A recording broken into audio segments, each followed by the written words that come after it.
Hi everybody, it's David at Tribal Habits, and I think we're ready to kick off this month's best practice video.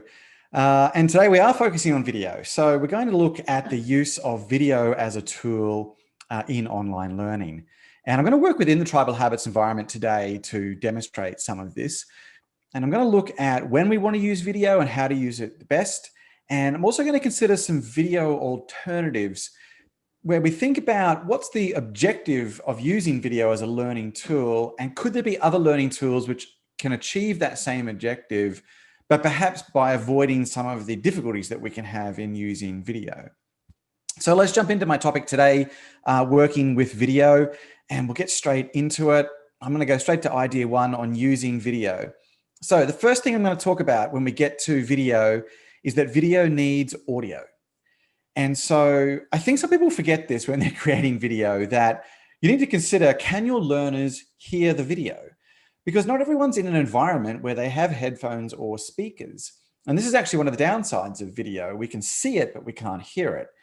And I think that's an important consideration. So it either means we have to be comfortable that our learners will have some ability to hear the video, or we need to be using the video with captions or in a way where we don't need to hear the audio.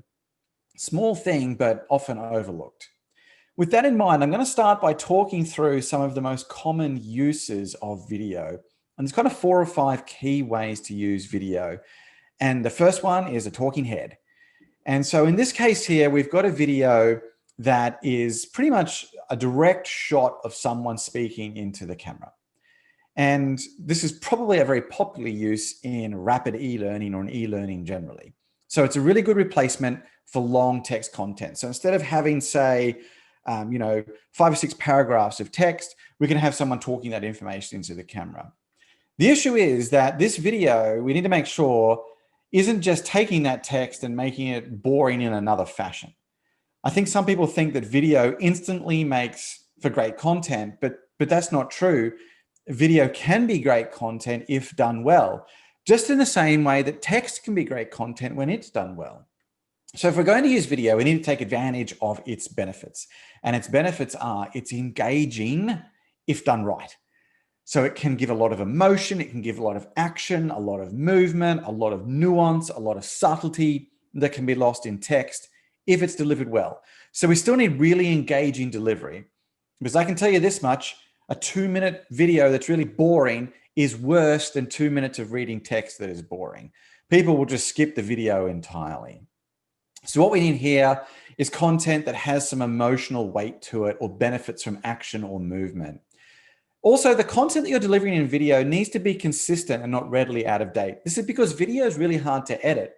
If we shoot a talking head video with someone talking about a product or a policy, and later there's an update to that product or policy, editing that video is really difficult. We've basically got to re-record the entire thing. So we should be thinking with video, we don't want to use video if we feel there's any risk of the content getting out of date and that suddenly that video is going to need replacement. A video alternative might be better here. For many people, I recommend Q&A style for talking heads. It's really good for subject matter experts because it means they don't really have to deliver a long script. They can just focus on answering a series of questions. And so maybe in a 4 or 5 minute video, which would be the maximum length, they might answer 4 or 5 questions. And the questions can either be asked to them from off video or held off screen, and they're just going through those questions. It's also really engaging for the learner because the content's changing every minute and it's easy to follow and structure it up.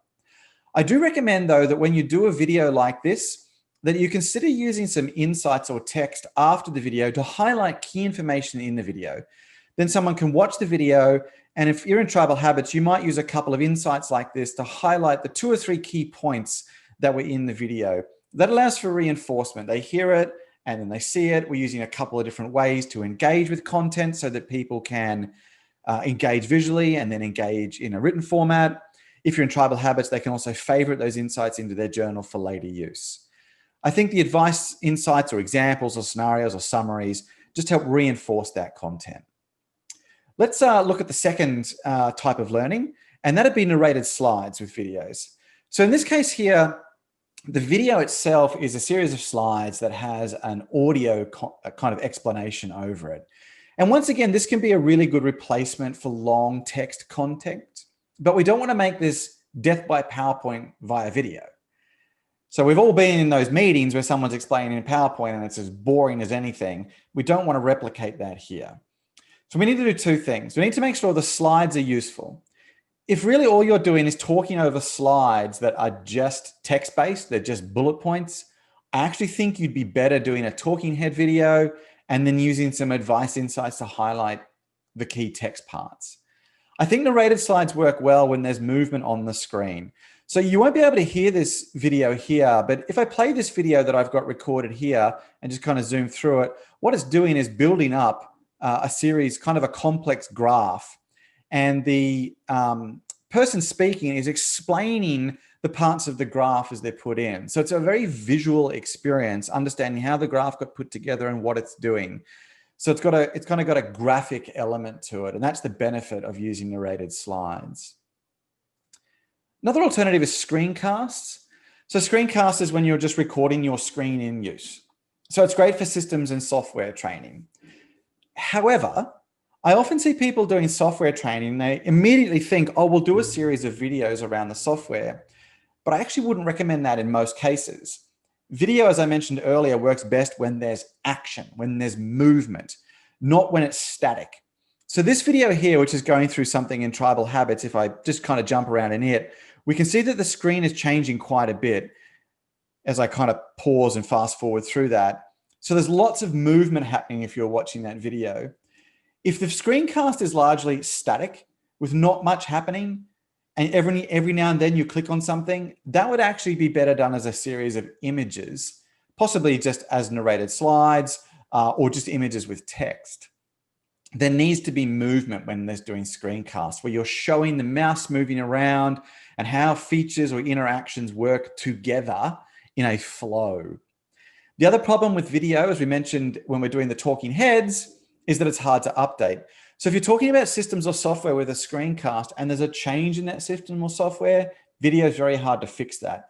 But a series of images or narrated slides, you can just switch out the picture with the new feature and change that little bit of the narration or change that little bit of text and fix it. So you'd want to make sure that your video around software is on a very stable part of your software or a very stable part of your system, which won't have too much change. I have a couple of questions that are queued up while I've been talking there, and I encourage you to ask questions in chat or Q&A as we're going. Kate's asked, how can you best record narrated slides or screencast? So narrated slides can actually be recorded in PowerPoint directly.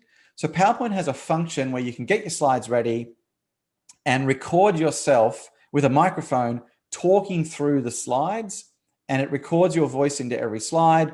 And when it's finished, you can have PowerPoint export that as a movie. And so it exports all your slides with your voiceover, which you would then just upload into your learning or into Tribal Habits. So PowerPoint makes that really easy. A little bit later, we're going to look at narration within Tribal Habits, which can do a similar thing, but that's an easy way to do narration. Screencasts aren't that hard to do either. There's actually a ton of software now that can do that. The one we use at Tribal Habits is called Ice Cream Screen Recorder, and we do all of our screen recordings with that. It's a really simple Windows bit of software, and it's really good for doing things like showing the mouse with a highlight or showing when you click, and it records the voice as well as the movement. It can even record your webinar at the same time. An alternative for screencasts is to use your virtual software like Zoom. So to set up a Zoom room, share your screen and just record yourself talking in there, and Zoom will record the screen share, your webinar, your webcam, and yourself talking, and export that as a video, which you can then upload. So it's actually pretty easy to do narrated slides and screencasts. Obviously with talking heads, you can do that on any mobile phone device. Haley's asked, what's the best software to prepare video in? If you're recording talking heads, you can actually do it in your phone these days with iMovie or something similar. Pretty easy. I'm going to talk about later how you don't need high production values. Authenticity is the best. And I kind of mentioned that if you're using PowerPoint to do your narrated slides or using a built-in screencast software to do your screencast, there's not really any editing. You just kind of start and finish the video. If you want to do some editing, you can get some editing software. We use Adobe Premiere Elements at Tribal Habits to do some basic editing when we're doing our YouTube videos. It's reasonably easy for anyone to use. But for learning, that's probably a bit of overkill. you're investing a lot of time in things like transitions or putting some text on the screen, I would be doing it much simpler and keeping the videos much quicker and easier. And then using your built-in e-learning tools to add text around them. Another great use of video is a live demonstration. In fact, this might be the best use of video in e-learning. So in this case here, you're videoing something in action. So in this case here, this particular video is a role play between two people. And so it's good for the learner to see the body language between them or see the flow or the interaction between them. But you could also do this for demonstrating the use of a tool or talking through a location. So perhaps in an induction video about your office or organization, you might just do a walkthrough of the office talking about things with your iPhone. And that's totally acceptable too. It gives someone a feeling for that. I think these are the best, and I generally recommend you make them very authentic. So I think about YouTube and all the videos I watch on that when I want to learn how to do something. And often they have very little production values. They don't even have title cards or slides. What they have is a great video focused on the thing I want. It gets it done and it gets out. And that's kind of the key thing I think you need when you're doing a live demonstration. So I've got a few other questions that have come through here. What's the best length for videos? Len has asked. Okay, I've actually got some kind of best practices here, and one of them is about length. So that's a good segue. Thank you, Len. I tend to recommend online videos are no more than 5 minutes long.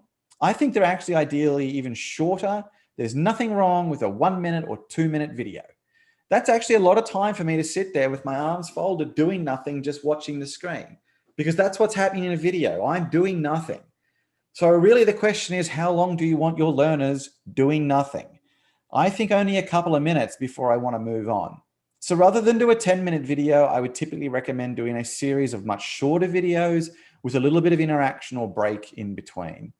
Shorter videos are also much easier to produce. They're easier to consume. If you make a mistake, they're easier to re-record. Looking at some other best practices, use video sparingly. Like any element in e-learning, you don't want to overdo it. So if everything is a video, it loses its value, I think. It loses its surprise. And they're just very easy to skip too, so you need to be careful with that. So we want to use them when they're the best tool to use. That's typically when there's emotional weight, or there's a lot of movement, or there's a high visual component to the learning. When you're recording, I recommend using a script. Reshooting videos takes a long time. It's really time consuming to do 5 takes. It feels like a real waste. And when you're doing the 5th take, you tend to accelerate a bit. I don't recommend scripting every word. I recommend just having bullet points of the flow. If you're keeping your videos to 1, 2, or 3 minutes, series of bullet points just off camera is all you need to kind of keep you going through. I mentioned that we want to keep videos short. We also want to keep them authentic. I think you don't need this overly produced video. The great thing about video is it feels real. I think YouTube's really made that connection. So there's nothing wrong with grabbing a subject matter expert, whacking them in an office and doing a talking head video with your iPhone. If what they're talking about is really relevant and contextualized and authentic, that will engage everybody. That's really all you need. The only thing you want to avoid is a bad video that's distracting. So we do need some basics in the way we shoot videos. So we want a stable camera. Either you're holding it steady with a modern camera that's got some built-in stabilization, or use a tripod. You can get really cheap tripods for mobile phones for like 10 or 20 bucks and put them on a set of books and just keep it steady. Make sure the audio is really clear. So just think about, before you're recording, listening to the noise around you and just thinking, am I in a quiet environment, or are there cars driving by or birds chirping? And make sure the background is really simple. We don't want people walking past in the background or things happening in the background. Shooting a talking head video like the one I did at the top here, just on a plain white background, is perfect. It just makes the person pop, and that's what we really want. If you're doing video and tribal habits, it's really easy to do. We have a dedicated video element where you can upload your video. We actually host video in a dedicated video hosting environment. So it's hosted on a separate set of servers from the rest of tribal habits. That's because video is really intensive, and it allows us to stream video from a separate CPU and server instance. When you upload a video in Tribal Habits, we encode it into 20 different formats, and then we pick the best of those 20 based upon the device and bandwidth of the user. So it's as good as experience as you'll get out of, say, YouTube. If you're using, say, a legacy learning management system, which doesn't handle video very well, it will typically not do any encoding. It will just play back whatever the version of the video is you upload. So think about that carefully. If you're uploading, say, a high definition 5-minute video, it could be 200 megabytes. That's a really big thing for someone to load up and deal with before it plays. So you might just want to have a bit of a play with that. You can pick your own thumbnails in Tribal Habits. At the moment, you just need to contact support with your thumbnail and we'll switch it for you. In Tribal Habits, you can also put in captions. So you can either send us your SRT file with your captions, or we can actually create captions for you in our video environment. It's $5 per minute, which isn't very much, and they're human-generated captions as well. That could be very handy if you feel your learners aren't in a position to always have audio, as I mentioned at the start. You can also embed video in Tribal Habits. So here I've got 2 videos embedded. The first one is from YouTube. So you can grab the YouTube link, use the embed element and paste it in, and it will just play back like it's native to Tribal Habits, but it's coming from YouTube. This one here is from TED Talks. So we've taken a TED Talk and just popped it into Tribal Habits. And so you may want to draw in videos from elsewhere to use in your training as examples of things, or perhaps you've got a video library elsewhere and you want to bring them. So that's easy enough to do too. Just looking at, yes, so Greg had actually asked, what about embedding videos from other locations? So Greg, that's how we can do embedding. And things like YouTube and TED Talks are great for bringing in external content and presenting them to kind of give, here's another way to do it, or here's a video that goes into it. If you don't have the time to create the video production yourself, it's a great way to do that. You just need to be using a video source which allows embeds, which usually YouTube or Vimeo or TED Talks will allow you to do. Cool. That's videos. And they're a powerful tool, as we've seen here, and they can do a lot of things that other elements can't. And there's lots of different ways to use it. But the downside with video is the time. They take a long time to do 2 things. One, to initially record, to write the script, to set it up, to get to the recording area, to do a couple of takes if you get it wrong, and then to upload. So they are an intensive element. So you need to be using them to get the most out of them, which is why I keep saying if your video doesn't have a lot of action or movement, then you're making a big investment for something that could be quite boring for the learner to watch. The other thing is they're really hard to update. And I think this is often overlooked by people. They go and create this video, particularly when they're just starting out with modules, only to learn later that that module needs some revision in the way it's done or the content needs to change. That video is really hard to fix. You've got to go back and re-record it. That's even harder if the person who originally recorded it is no longer available. So if you've interviewed an SME and they've left, you're going to find a new SME and have to re-record pretty much everything at that point. It's a commitment is what you're making. So I want to look at some alternatives to video now, which can get us the same outcome as video, or many of the same outcomes, but avoid some of those negatives and give you some options when you're building your online learning. So the question is, do you need video is the first question. So, we need something that's got action, emotion, or movement that benefits from video. So let's look at a couple of alternatives. First alternative in Tribal Habits would be narration. So the narration element is a different element in Tribal Habits, and it allows you to create up to 10 slides of content. So imagine this is a bit like narrated slides from PowerPoint, but it's created natively within Tribal Habits.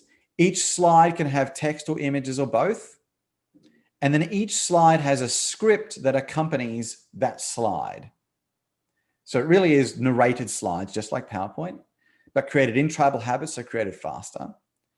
The script can be read out by a Tribal Habits character. So you don't have to record anything. You can just pick a character and the AI will read out the script on that slide for you. Or you can plug in your microphone to your computer and just record yourself speaking directly for each slide. And you can do that on any web browser except for Internet Explorer 11. So it's a great way to get your own voice in. You just need a microphone on your computer. That could be your webcam or a standalone mic. Or you can record the audio for each file separately in your own software, however you want to do it, and then upload the recordings for each slide. And yeah, so Naomi's just asked straight away, can you mix and match this? Yes, you can. Actually, yeah, it's here. So you can mix and match text and images and character or recorded scripts. So you can use our characters to represent, say, different avatars or characters to do a role play with themselves, or you can mix and match your voice with character voices on each slide as you're going. It's one voice per slide, so each slide has one recording, but you can mix and match them all the way through. Once you've prepared the narration, Tribal Habits then takes it and makes it into a video. So let's just have a look at how that works, and then we'll see how it looks. So here's a narration. It's just loading up. We can see it looks like a video. So it has a play button. It's branded with your logo. It has a title. It has a play bar here that I can move backwards and forwards through. I can pause and start it. And it's got built-in captions as well. So if I was to start this video, it's gone to the first slide. And right now you can't hear it in this webinar, but the character voice is reading out this script live for us now. And we can see the play bar is counting down just like a video. Now it's gone to the second slide, which is images and text, and it's reading through this. I can pause it and I can jump around in it as well. If I slip into creator mode and I just go and have a look at how that narration's made, here's this narration in creator mode. When I click on it, I can see how it's made. It has a title. It then has its 5 slides. So there's slide 1, and then here's the script for the slide. And the character Olivia is reading this out. So there are 5 different characters you can choose from, and Olivia's reading it out. Slide 2 has an image with some text over it, and that's actually created within the platform. So the image editor lets you put text over images, and you can grab an image from our image library, put your text over it, and create that all on the platform. And then Olivia is reading out this next slide. Alternatively, I could replace Olivia by hitting record and recording my own voice, or uploading a pre-record for this slide. We have 5 different voices, and actually one of them was just updated this morning. So Olivia is brand new. She went live 4 hours ago. She's a new Australian voice. So Joanna and Matthew are American style voices, and Brian and Amy are British voices, and Olivia is our brand new Australian voice. We had a previous voice, Nicole, which was a Gen 1 voice, very computer driven. Olivia is a Gen 2 voice from Amazon. She's very realistic and gives you that Australian flavor if you need it. The great thing about narration is it's so easy to create and change. So you could take 5 paragraphs of text that you've got sitting which explain a process, open narration, create 5 slides, paste 1 paragraph into the script for each slide, and then on the slide, perhaps summarize the key points or put in an image. Suddenly you've taken 5 paragraphs of text and made a video essentially. And you could start just by picking a character and letting the character read everything out for you. Later, if you wanted to, when you're happy with the script and it's all perfect, you could replace the character with your own voice or leave the character. Or you could then go and record your video. Once you're 100% happy, you've basically prototyped it using narration. You've got your script, you know the flow, and you're up and running. Narration's easy to edit too. You can come in and change any word in the script. And if you're using the automatic character voice, the character will simply read it differently the next time they play it. And you can just change any slide with a new image. So I think it gives you kind of 90% of a video with 10% of the effort and a lot easier way to make some changes. Linda's asked, are there any restrictions on how many videos you can upload into Tribal Habits? No, there's not. You can upload as many videos as you like, as long as you like, and have as many as you like. It's unlimited video hosting. So you can use Tribal Habits as like a video library of your webinars you're creating internally or interviews with people. That's all fine. Knock yourselves out. Of course, you still got to deal with people watching them in the engagement level, but there's no actual storage restrictions. Other alternative to video is to use audio. So audio is a bit easier than video because there's no visual component. We have a dedicated audio file in Tribal Habits where you can upload an audio file. In audio file, you can actually record yourself too. So you can just open the audio file, plug in your microphone and record yourself. Habits. Audio is great when you just want to do something short with strong emotional content. So you might be going through a bunch of training and you're like, I really want to make this point really clear to people. Open the audio element, hit record, and just do like a 30-second recording of your voice, talking through in a very, emotive way that key point. It's really fast to produce, really quick to update, and it's great for learners at that point. Obviously, you need to have audio to hear it, so just keep that in mind. You could also use the interact element. So interact is a bit like narration, but it's kind of staged. So in this case here, I'm using the accordion interaction to go through 5 steps, and it's a made up interaction, but it could be explaining 5 steps in software. So instead of having video with someone actually moving that around, I could just hit print screen 5 times in 5 different stages of using that bit of software, and then use the interact element to show the screen for each with the explanatory text, and people can just click through at their own pace. They're getting most of the video, they're getting the image, they're getting the explanation, but this is a lot faster to create. I can go through it at my own pace, which is sometimes very handy with software. I just want to stop and look at it, look at my screen, and then come back to this. And it's super easy to update as well. So because you can go back and change anything at any time. And the interact element or the hotspot element, which does a similar thing, essentially allow you to take images with content and combine them together. And so unless your video has a lot of movement, if your video is just a lot of static images, that's where I feel something like image, the use of image in an interact element or in hotspot or even just in an image is better than that video. It's better for the learner. It's faster to create. It's easier to go. Len's also asked, what's the best length for videos? How long is too long? I think I answered that earlier. I do want to talk about how long is too long.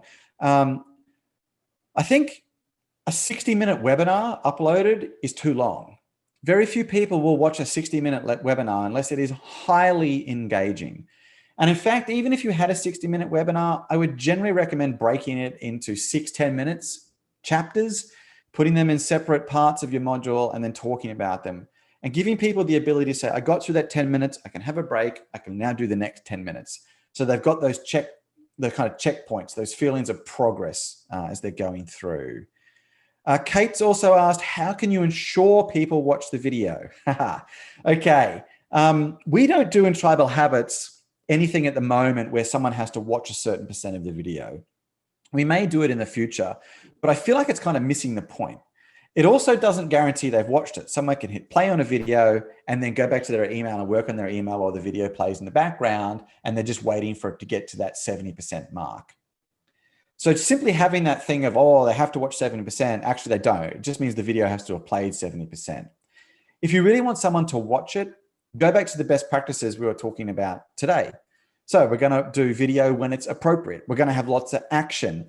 We're going to keep it reasonably short. We're going to have a no distracting background. We're going to make it very authentic. In other words, they're going to watch it because it's going to be super engaging. That's what we want. A 2 or 3 minute, highly engaging, relevant video with no distractions in the background that's really authentic. Yeah, they're going to watch that. A 10-minute, highly elaborately produced video with lots of graphics and on-screen animations that's actually not that relevant to them and goes for 10 minutes, they're probably going to skip it. So if I think about the use of video, that's probably the key thing to making sure people watch it. Hey, I am right on the 30 minutes. So I'm going to wrap up our best practices session there. There's been some really good questions today. I'm going to hang around though and answer any other questions that people might have about the use of video or narration or using images in a more interactive way. Otherwise, thanks for joining us on our best practices session. We've got a whole bunch of these best practices sections booked in the future, which you can grab at tribalhabits.com. They're all free to come along to. They're all 30 minutes over your lunch hour, and the menu for the next year is up and running on the website. So I look forward to seeing you in future videos. In the meantime, thanks for attending today. I'll hang around and answer any final questions.